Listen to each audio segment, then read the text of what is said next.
আসসালামু আলাইকুম রহমতুল্লাহ বরকাতুহু। তে বন্ধুগণ, আশা করি আল্লাহ পাকের রহমতে সকলেই সহি সালামতে আছেন। তে কবি গাজী একটা সালে ইউটিউব চ্যানেল 017140885009 এর পক্ষ থেকে আপনাদের সকলের প্রতি রইল একান্ত আন্তরিক শুভেচ্ছা ভালোবাসা। তে বন্ধুগণ, এখন আপনাদের সামনে যে বয়ানটা রাখবার চেষ্টা করব, বয়ানটা হলো আমার স্বরচিত কবিতা মরণের আগে। কবিতাটার নাম কি? মরণের আগে। রোগের ক্ষতে দেহ তিক্ত, চক্ষু ভিজে জলে, অন্তর জলে ছারখার, শেষ গন্তব্যের পথে।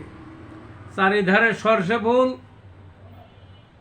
ঘোর অন্ধকার ধারে, আহার বিহার বন্ধ হলো, ডাক্তার বসা কাছে, উপায় নাই শেষ সময়, স্যালাইন দিছে হাতে, চক্ষু বোঝা, শ্বাস চলে যায়, উগ্রা আনছে মুখে, পরে আছে নিথর দেহ, পালস গেছে থেমে,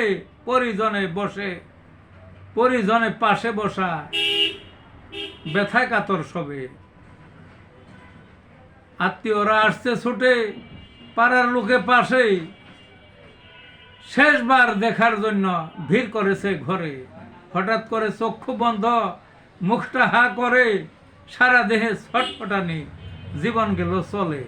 এই ছিল বন্ধুগণ কবিতাটা। ভালো থাকুন।